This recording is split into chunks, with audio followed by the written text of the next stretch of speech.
Vous écoutez Des Voix qui portent, un programme audio proposé par La Parole Donnée.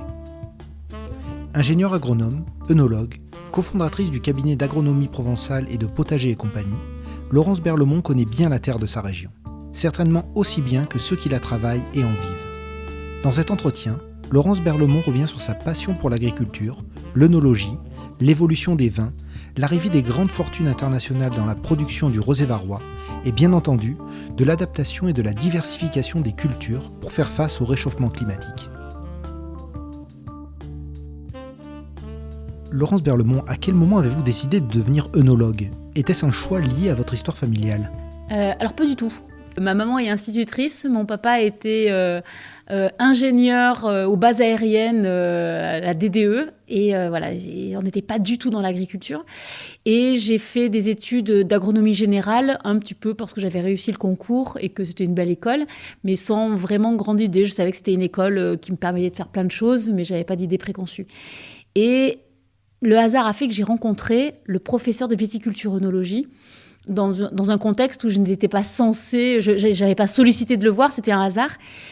Et c'était un monsieur, c'était Denis Boubals, qui était le ponte de la viticulture à l'époque, vraiment une référence mondiale. Et c'était un monsieur très truculent, avec un gros accent du Languedoc, quelqu'un de très... En fait, qui avait une énergie telle que... Au bout d'un quart d'heure de l'avoir entendu parler, je me suis dit, mais en fait, je veux être comme lui.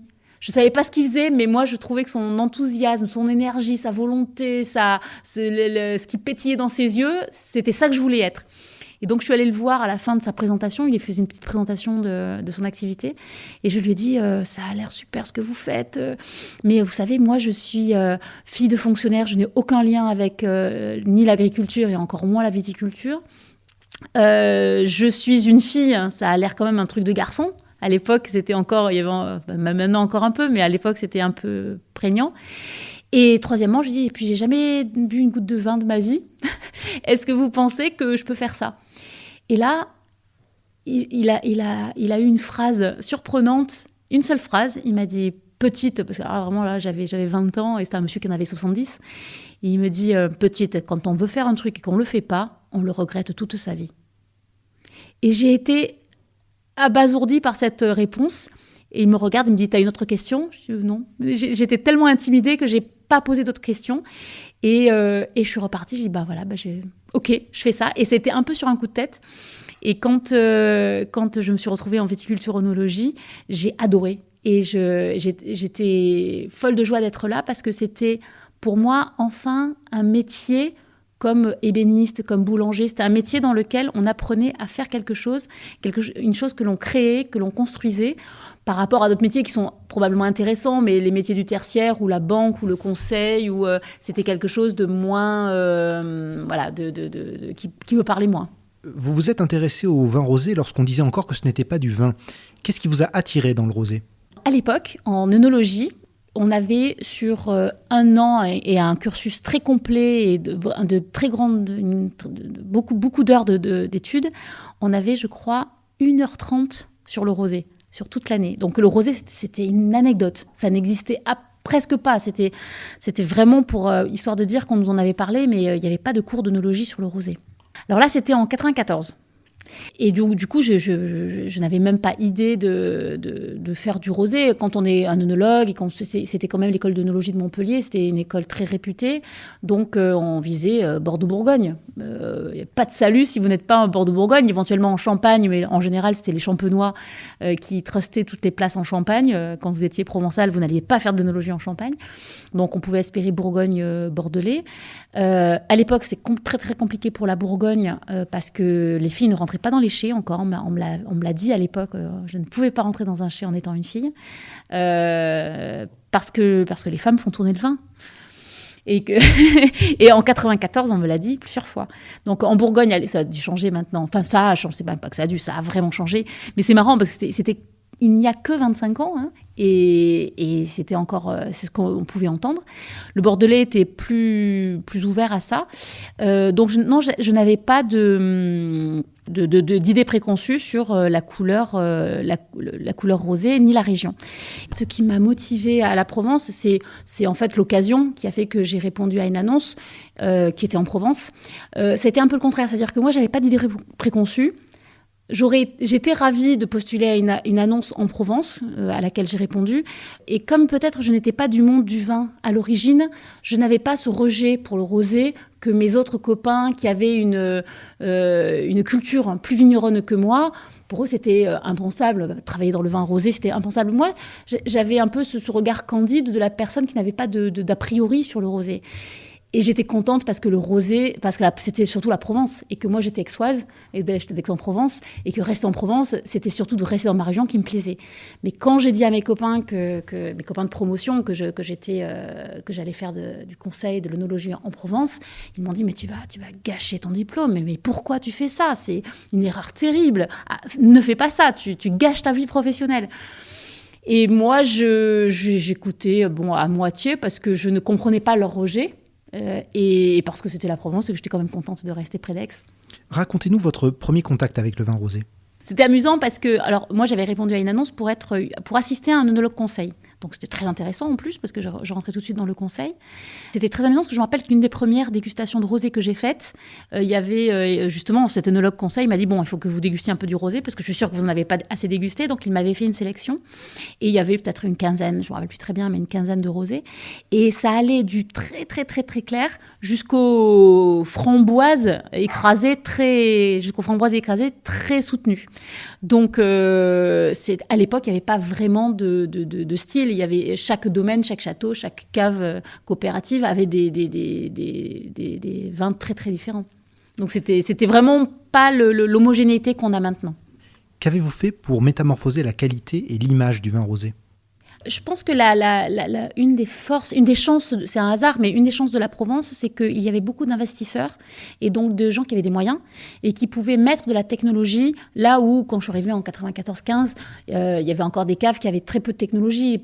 Certaines caves, il n'y avait pas de froid, il y avait des vieilles cuves en béton brut, il y avait plein de choses qu'on a maintenant, qu'on n'avait pas à l'époque. Et donc, à la fois, je pense, le regard des jeunes œnologues qui n'avaient pas d'a priori et qui étaient capables donc de travailler un peu tout azimut, sans se dire...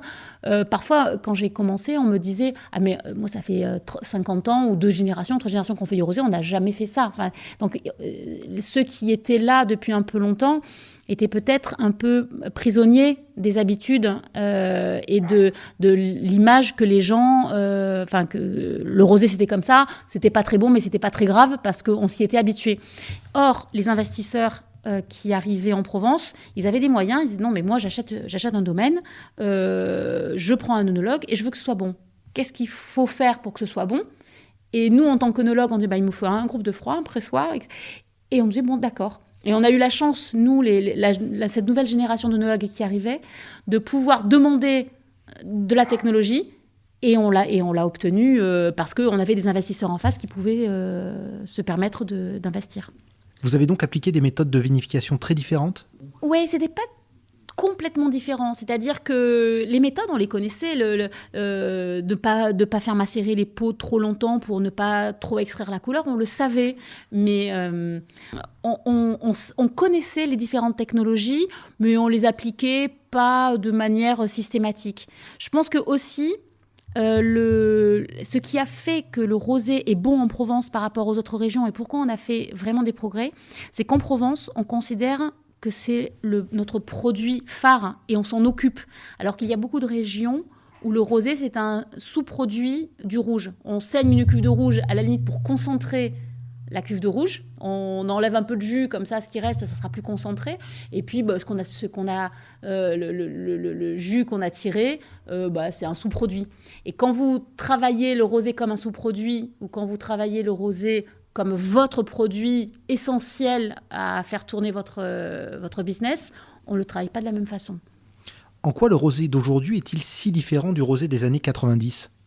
Alors, le rosé est surtout plus homogène, c'est-à-dire que d'une cave à l'autre, d'un terroir à l'autre, il y a une typicité du rosé de Provence qu'on avait du mal à ressortir ou à mettre en exergue il y a 25 ans. Il y a 25 ans, entre deux caves et deux terroirs différents, on avait vraiment des rosés très très différents. Les rosés se sont homogénéisés par les techniques, par la demande des clients aussi, par la demande des consommateurs. Une des grandes différences, pour moi, d'un point de vue gustatif, sur le style des vins, alors la couleur évidemment, ça c'est évident, mais la couleur pour moi c'est plus une conséquence de la technologie, c'est-à-dire que comme on maîtrise plus le froid, comme on a des pressoirs de meilleure qualité, la couleur, par conséquent, elle s'est éclaircie plus facilement à la demande des clients, bien sûr, des consommateurs, mais c'est la technologie qui nous a permis de le faire. D'un point de vue gustatif, pour moi, une grande différence du rosé, des rosés d'il y a 25 ans et les rosés actuels, c'est l'amertume. On avait une mauvaise maîtrise du froid, une mauvaise maîtrise même de l'égrappage, c'est-à-dire la machine qui sépare le grain de la rafle, qui fait qu'on avait parfois, avec certaines machines, du jus de rafle, ce qu'on appelle. C'est-à-dire que ça dilacérait les branches et donc ça donnait de l'amertume. Donc cette amertume-là, on l'a retrouvée quand même très très souvent dans les rosés. Et c'est ça qui faisait pour moi beaucoup dire que les rosés, c'était pas très très bon. Et aussi l'amertume liée à l'oxydation, à la chaleur et à la mauvaise maîtrise des températures. Et donc oxydation plus mauvais matériel qui donnait de l'amertume. Et là, l'amertume, c'est vraiment très maîtrisé. Quand maintenant on déguste même des vins qu'on trouve moins bien, on va dire qu'il y a de l'amertume, mais c'est sans comparaison avec l'amertume d'il y a 25 ans. Est-ce que le rosé peut, comme le rouge et certains blancs, devenir un vin de garde ? Alors c'est une question, c'est très très récurrent. Est-ce que le rosé c'est autant un vin à part entière qu'un blanc ou qu'un rouge ? Alors évidemment c'est pas que je suis convaincue, c'est que je le sais qu'un rosé, ça peut être un vin à part entière autant qu'un blanc, par exemple. Je prends le blanc comme comparaison parce que, en fait, la grande différence qu'il y a entre un blanc et un rosé, c'est le cépage, en fait, essentiellement. Parce que la méthode de vinification, le débourbage, le soutirage, le levurage, toutes les opérations techniques que l'on va avoir sur le raisin pour en faire du vin, la seule différence entre un blanc et un rosé, c'est le cépage. C'est-à-dire que vous prenez, je prends un cépage très emblématique comme le chardonnay par exemple, et vous le vinifiez de manière classique, vous allez obtenir un vin blanc. Vous prenez un grenache ou un cinsault et vous le traitez exactement à la virgule près comme vous auriez traité le chardonnay et ça va vous faire du vin rosé. Donc la seule différence, c'est la couleur de la peau qui va légèrement teinter le vin.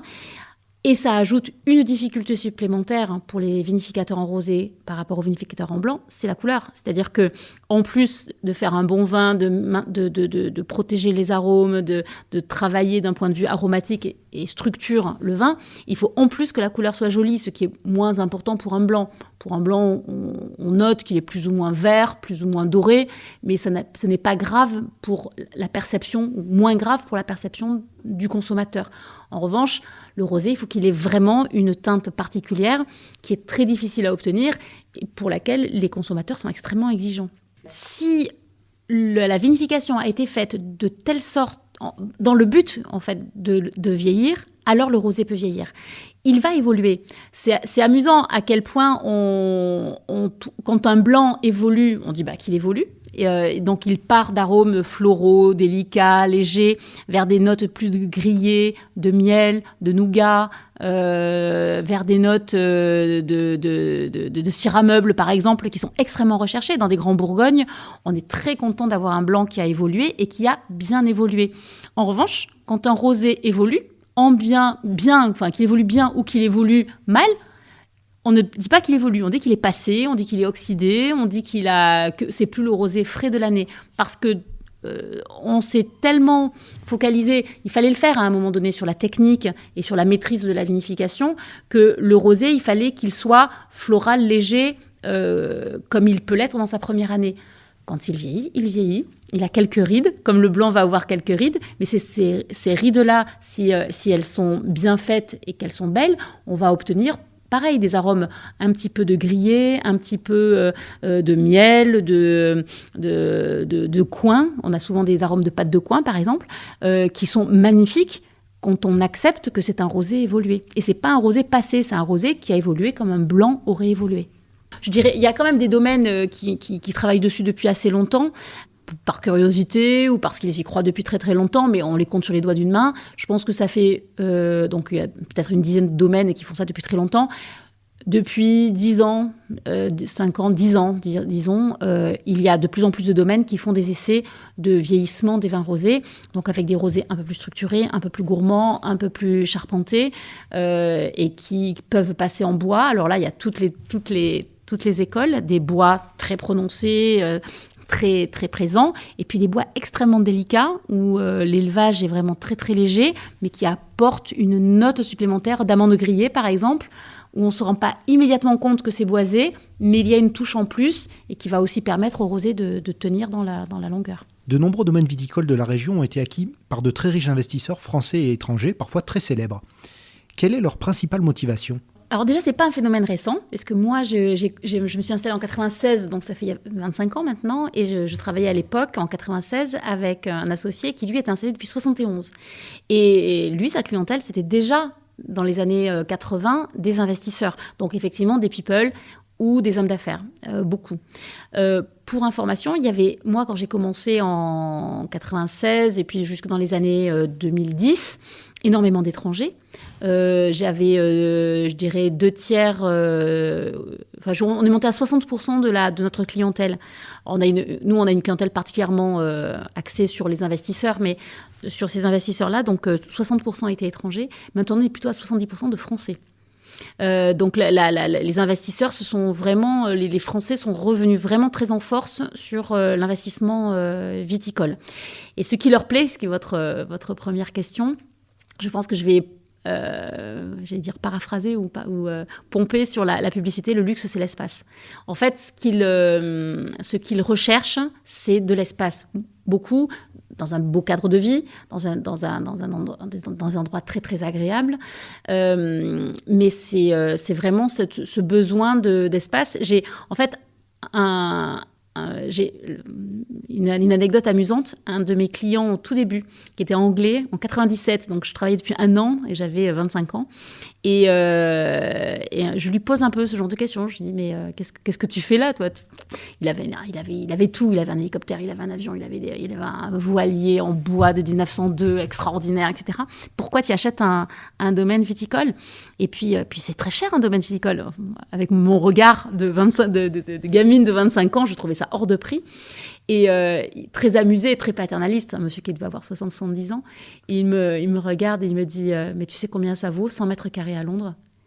Et en fait, sur une phrase, il m'a expliqué les 25 années suivantes de ma carrière, qui est et la réponse à votre question, qui est en fait 100 mètres carrés à Londres, à l'époque, en 97, c'était le même prix qu'un domaine de 44 hectares à Cogolin, à 15 minutes de la plage, avec 1000 mètres carrés de bâti, au bord d'une rivière magnifique. Et en fait, on a l'impression que c'est cher, on a l'impression que c'est hors de prix, etc. Mais à l'échelle internationale, c'est encore pas cher. Alors, ils se font plaisir au début, mais ce sont des businessmen. C'est-à-dire qu'on accepte de perdre ou d'investir, pas perdre, mais investir de l'argent pendant 1 an, 2 ans, 3 ans, et à un moment donné, il faut équilibrer. On ne s'amuse pas à perdre de l'argent à vie sur un domaine viticole. Ça ne marche pas. Il faut équilibrer. C'est un prérequis. Ce sont des gens, effectivement, qui sont arrivés aussi avec d'autres secteurs que l'agriculture. Et donc, pour eux, avoir des consultants, c'était des hommes d'affaires qui viennent de l'informatique, qui viennent de la banque, qui viennent de la finance, etc. Et pour eux, avoir des consultants et des gens qui font ce qu'ils savent faire, c'est assez classique, assez logique. C'est dans leur état d'esprit, c'est dans ce qu'ils connaissent. Donc, confier les clés à quelqu'un, à un sachant, quelqu'un qui a les compétences, c'est complètement normal. Et c'est vrai qu'ils sont arrivés avec cette philosophie-là, des moyens, clairement, pour pouvoir dire à quelqu'un, je veux ça. Alors, ou des boîtes comme la mienne, où ils externalisaient, ou des gens qui recrutaient. Et donc, il y a eu énormément de postes de directeurs sur des gros domaines qui nécessitaient quelqu'un à temps plein, d'ingénieurs agro, d'œnologues, de techniciens, qui, pour le compte d'investisseurs, géraient des propriétés. Est-ce que ces investissements étrangers ont fait flamber les prix des domaines viticoles ? Oui et non. Alors, oui, parce qu'à un instant T, on se dit « Waouh, ce domaine-là !» Alors moi, j'ai déjà vu maintenant le même domaine se vendre 3 fois déjà dans ma carrière. Et à chaque fois, je me dis, c'est pas vrai, ce domaine qui valait 2, il en vaut 10, et puis il en vaut 20, et puis je me dis, waouh. Et donc, bon, il y a eu des investissements entre-temps, mais je vois passer des grosses plus-values et des montées en gamme. Mais quand j'ai commencé en 96, je le redis, la personne avec qui je travaillais me disait, mais ça monte depuis 71, et peut-être avant. J'ai l'impression que depuis 25 ans, on dit, ah ben non, mais là, vraiment, maintenant, c'est haut. Mais en fait, je reviens à ce que je disais tout à l'heure, c'est qu'à l'échelle internationale, c'est pas encore très cher. Alors, ça fait flamber par rapport aux agriculteurs qui effectivement achetaient de la... En fait, alors je reviens pas en arrière, c'est pas que le plus dur, c'est pas que ça monte en prix, c'est qu'il y en a presque plus.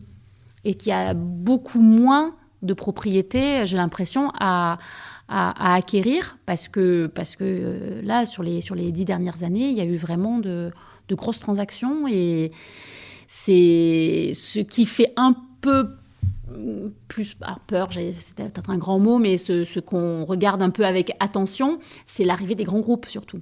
Parce que jusqu'à présent, on avait des hommes, des femmes intuitus personnés qui achetaient une propriété pour se faire plaisir avec eux et leur famille. Et là, maintenant, on voit arriver Chanel, LVMH, donc des grands groupes qui achètent des grosses surfaces et qui ne se contentent pas, entre guillemets, d'acheter un domaine, ils se font plaisir et puis ils s'arrêtent. Là, on se retrouve face à des grands groupes qui achètent 50, 100, 200, 500 hectares. Et en Provence, on regarde un peu du côté de la Champagne en se disant quel est le schéma là-bas, parce qu'on a le sentiment qu'on se dirige un peu vers un schéma champenois où les grands groupes commencent à vraiment être bien présents et très costauds par rapport à des investisseurs seuls. Que pèsent les stars tels que Georges Clooney, George Lucas ou Brad Pitt dans le monde viticole varois ? George Lucas, c'est un vignoble de 15 hectares. Brad Pitt, c'est très gros. Enfin, c'est très gros par rapport aux autres. Il en a 45 ou quelque chose comme ça, l'ordre de grandeur. Il en a peut-être planté un peu depuis, mais bon, c'est cette sorte de grandeur-là. Georges Clooney, c'est 4 hectares. Donc, c'est très médiatique, mais c'est pas ça qui révolutionne le marché viticole provençal. En revanche, les grands groupes qui achètent 50 hectares, 100 hectares, alors pour l'instant, c'est pas encore énorme, mais on sait qu'ils ont l'assise financière pour acheter beaucoup. Et il semble qu'ils en aient envie. Donc, qu'est-ce qui va se passer ? Alors, c'est pour ça qu'on regarde vers la Champagne, c'est qu'on va se retrouver peut-être avec des très, très grands groupes qui vont acheter des grandes surfaces et faire des grandes marques, et peut-être un peu plus de difficultés aux petits viticulteurs de faire face à ces grands groupes d'un point de vue pour les économies d'échelle, par exemple. Mais cela dit, alors ça, ce serait le côté où on craindrait l'arrivée de ces grands groupes. En revanche, c'est aussi ces grands groupes qui mettent la lumière sur la Provence, qui ont une force de communication super importante, qui fait que le rosé, il était déjà diffusé dans le monde entier, mais avec ces grands groupes encore plus. Donc c'est aussi un atout énorme d'avoir ces mastodontes, ces gros faiseurs qui vont faire une communication qui va profiter à toute la région aussi. A-t-on constaté une augmentation des surfaces plantées de vignes dans la région ? Alors, je n'ai pas les chiffres, je ne m'engagerai pas à donner des chiffres. J'ai l'impression que ça a un peu augmenté, mais pas tant que ça, parce qu'on est limité un peu par l'aire d'appellation. Et les parcelles AOP, c'est les parcelles AOP. Alors, il y en a encore un peu à planter, mais... alors, il y a deux choses. Pendant que j'y pense, il y a donc l'aire d'appellation est figée. Donc, on ne peut pas étendre n'importe où. Et deuxièmement, le Var donc le Var, c'est le cœur du vignoble provençal. Et le Var, c'est le deuxième département le plus boisé de France, avec les Landes. Les Landes étant de la forêt plutôt cultivée, le Var étant plutôt de la forêt sauvage. Et le Var est extrêmement protégé en espace boisé classé.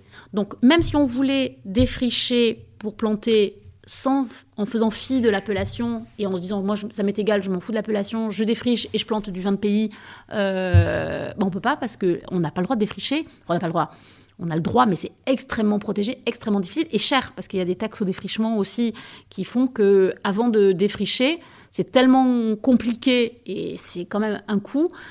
Le développement, il existe. Je pense que le vignoble augmente, mais je pense qu'il est très contrôlé. Est-ce que le développement du rosé est arrivé à son terme ou est-ce que ce vin peut-il encore nous réserver des surprises et des innovations ? Les arômes, je pense que non, parce qu'il y a... Alors, à la marge, il y a toujours des gens qui vont faire des trucs aromatisés, puis qui vont les vendre, hein, mais c'est un peu loin du monde du vin. Le vin, c'est quand même quelque chose de naturel, de magique. Rajouter des arômes, à mon avis, c'est une clientèle très faible. Personnellement, j'y crois pas trop. En revanche, que le vin rosé va changer, évidemment. Le changement, c'est la vie. Ça a changé depuis 25 ans. Il n'y a aucune raison qu'à aujourd'hui, d'un coup, ça s'arrête. Donc, je pense que c'est le courant de la vie. Le vocabulaire change. Des mots d'anglais arrivent dans le français. C'est normal, au cours des générations, que ça change. Et cela va... Ça, c'est philosophique un petit peu. Et il y a un aspect technique supplémentaire, c'est qu'il y a un changement climatique qui est indéniable, que là, il y a beaucoup de recherches qui sont faites sur des cépages ou hybrides, ou sélectionnés, ou qui vont être plus résistants aux maladies pour éviter les produits sanitaires, ou résistants à la sécheresse, ou résistants au gel, etc., qui font que et il y a certains cépages qui viennent d'entrer dans le cahier des charges, si ces cépages-là rentrent, forcément, ils sont différents. Forcément, alors on a le droit d'en mettre que 10%, je crois, actuellement, de ces cépages nouveaux. Mais on commence à avoir des cépages différents. Petit à petit, ça va évoluer, certainement. Pourquoi avez-vous créé le cabinet d'agronomie provençale ? Alors, l'histoire du cabinet, c'était donc en 96, conseil en viticulture œnologie. Et puis on s'était dit, bon, allez, on va faire quand même un peu des oliviers parce qu'on est en Provence. Et on avait donné un nom donc un peu large qui était agronomie, alors qu'on était consultant essentiellement en viticulture œnologie. On faisait 99% de conseils en viticulture œnologie, mais on avait dès le départ décidé de l'appeler agronomie pour pouvoir intégrer à l'époque les oliviers et les truffiers. Et on était, pour nous, jamais on irait au-delà de ces trois cultures-là. Et puis, la société bougeant, la demande bougeant, etc.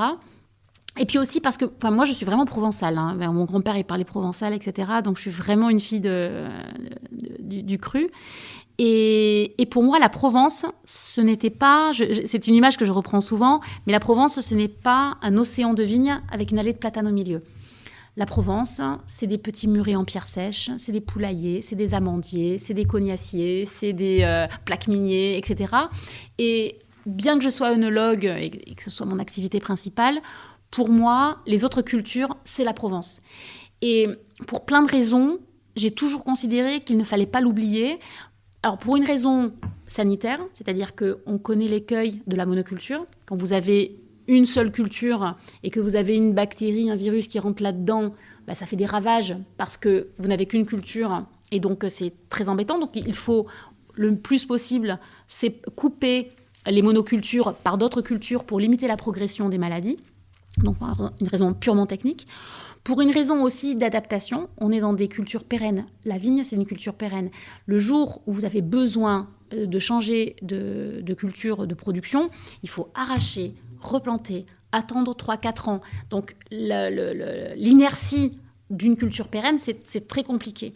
Donc, si à un moment donné, on a besoin de réorienter, admettons qu'on a des gros problèmes de gel et que la vigne, ça devient un vrai problème pour la vigne et qu'on se dise il faut, je dis n'importe quoi, faire de la prune. Parce que Brignoles était une terre de prunes à l'époque. Non seulement on n'a pas le matériel végétal, mais on n'a même pas la compétence et la connaissance. Et l'idée que je développe depuis quelques années, c'est de dire ok, votre vignoble, c'est 30 hectares de vignes, mettez 1 hectare de prunes quelque part, parce que le jour où vous aurez besoin de vous réorienter, le jour où vous vous dites là j'ai un souci, au moins vous avez la compétence, vous avez la connaissance et vous pourrez vous réorienter sur la prune, l'olivier, etc. Alors un tel, ça sera la prune, lui, ça sera l'olivier. Et dans la Provence, on aura la compétence. Parce que ce qui m'avait énormément marqué, c'est quand j'ai commencé le cabinet, j'ai voulu faire du conseil en oléiculture. Il n'y avait aucune formation à l'époque en oléiculture. Et après le gel de 1956, donc les gens avaient peut-être 40 ans en 1956, tout a gelé. Les gens ont abandonné les oliveraies. En 96, 40 ans plus tard, ils avaient 80 ans. Et on était en train de perdre le savoir. Et moi, je me rappelle, maintenant, ils sont décédés. Mais quand j'avais 30 ans, d'aller voir les anciens en leur demandant comment ils taillaient les oliviers, parce qu'on ne savait même plus tailler un olivier dans les années 90. C'était vraiment quelque chose d'assez surprenant à quel point une connaissance peut se perdre aussi vite. Et donc, j'ai toujours eu envie de mettre un petit peu d'autre chose au milieu du vignoble. Et puis, en fait, après, l'histoire m'a rattrapée parce que la biodiversité, c'est devenu quelque chose entre guillemets à la mode. C'est plus qu'une mode, hein, c'est une nécessité. Mais après, il y a eu la demande. Mais comme nous, on faisait ça depuis déjà quelques temps, on était très crédibles pour ça. Vous proposez également des potagers clés en main. De quoi s'agit-il ? Donc, on a acheté, donc là, vous êtes à la ferme Saint-Georges, qui est le lieu de nos bureaux. C'est un petit domaine qui fait 15 hectares. Et quand j'ai acheté, on est bordé par 300 mètres ou 400 mètres de rivière. Et le long de la rivière, il y avait 4 hectares de champs, de vignes. Et des vignes en bord de rivière, c'était vraiment pas des belles vignes. Et première chose que j'ai faite en arrivant, c'est arracher ces vignes-là, qui étaient vraiment pas belles. Et j'ai laissé en champ. Mais je me disais, c'est quand même dommage, des beaux champs comme ça, il faut qu'on en fasse quelque chose. Deuxième petite brique de mon raisonnement, j'avais entendu parler du Bec et Loing, la ferme du Bec et Loing, qui est la mecque de la permaculture et vraiment la référence en termes de maraîchage. Et j'avais envie de mieux savoir.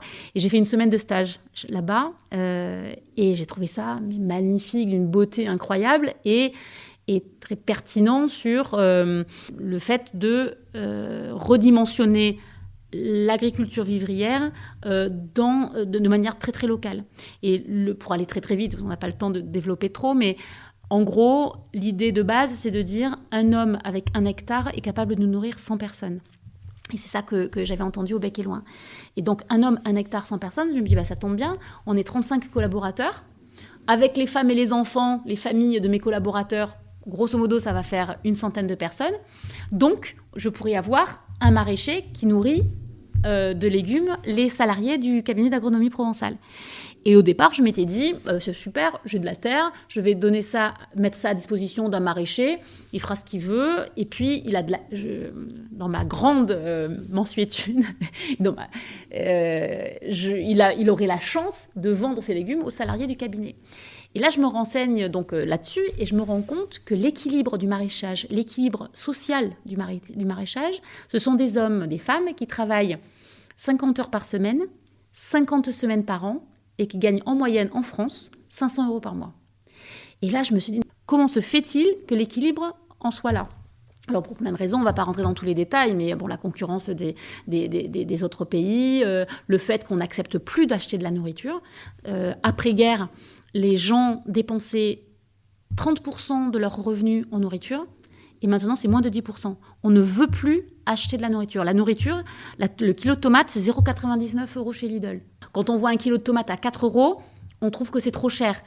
C'est trop cher parce qu'on nous a inculqué ça, que c'est trop cher. Mais le 4 €, si on regarde ce que les gens dépensaient après-guerre, c'est ça qu'ils dépensaient en comparant avec leurs revenus.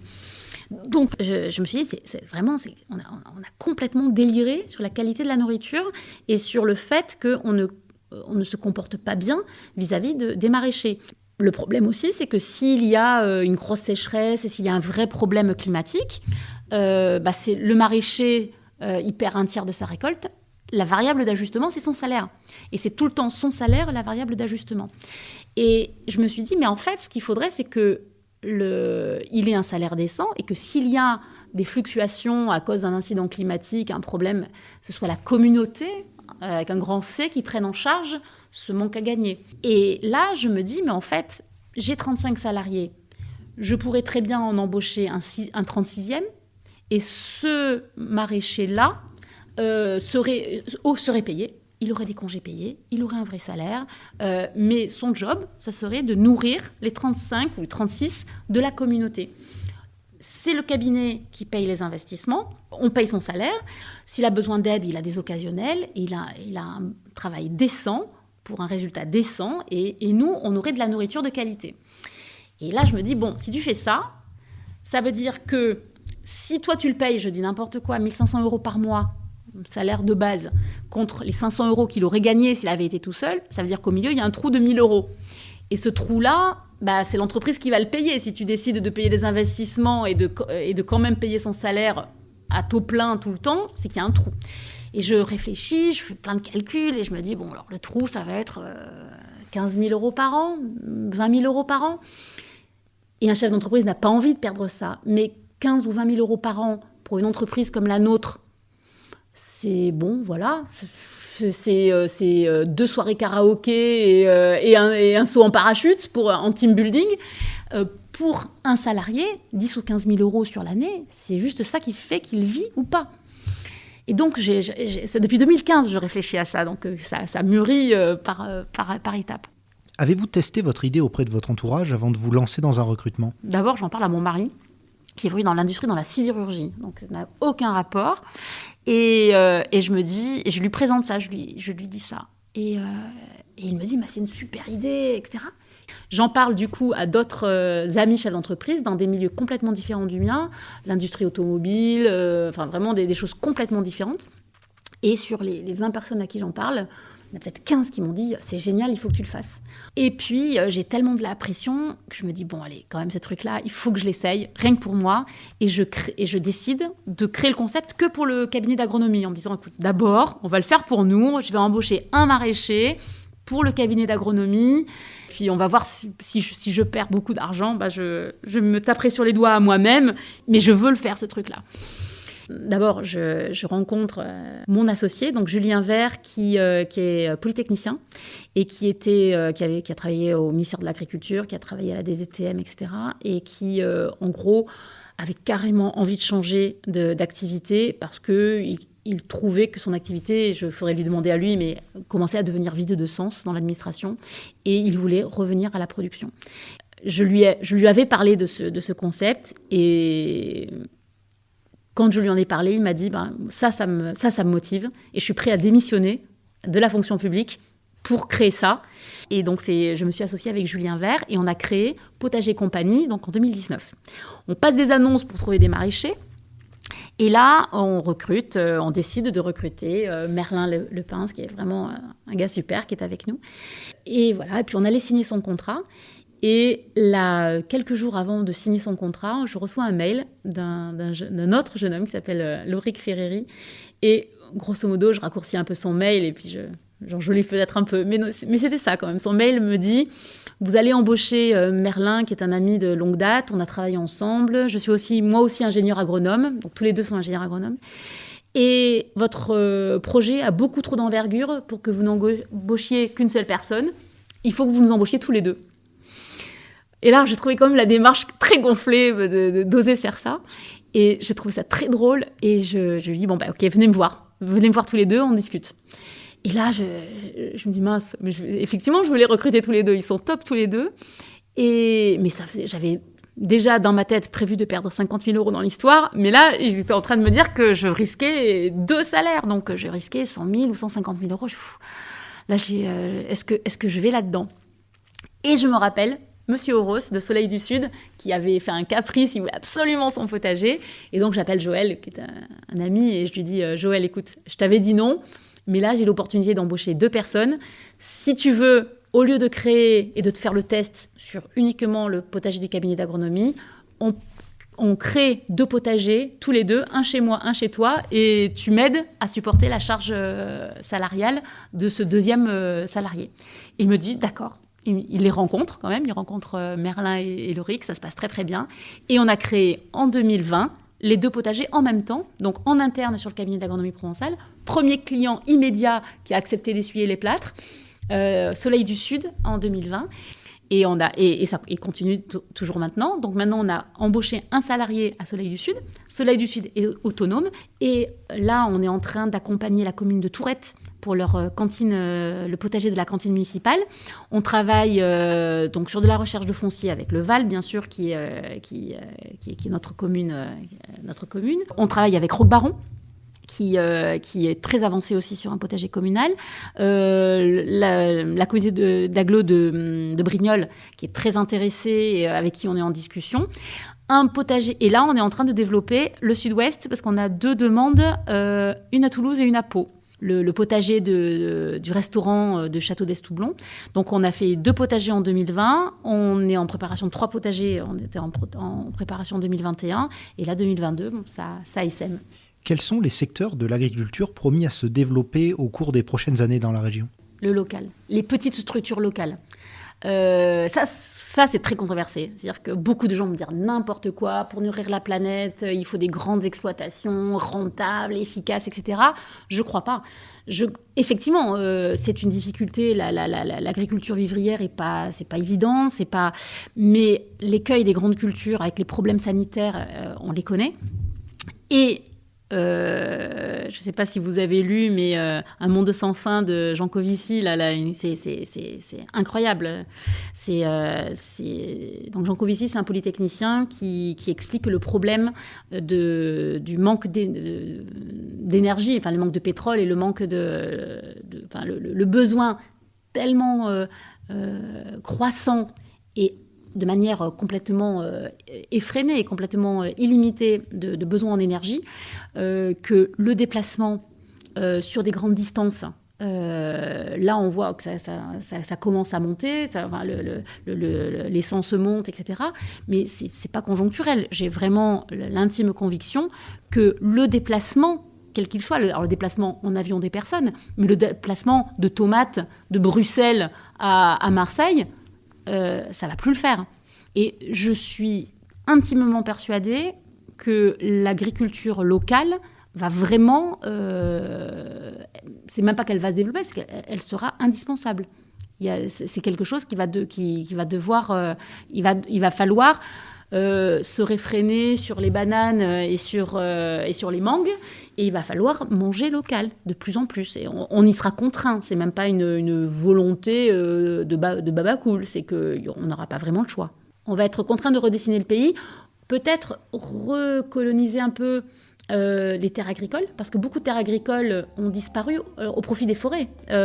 Ici, on n'a pas des très très jolies forêts, pas partout, on a certaines zones qui sont jolies, mais on a quand même certaines zones, c'est des bois un peu pelés, pas très très jolis. Il va falloir, à mon avis, recoloniser un petit peu certaines surfaces agricoles qui ont été perdues et travailler localement sur de l'agriculture locale. C'est peut-être pas pour les 5 prochaines années, mais c'est dans les 20 prochaines années, c'est certain.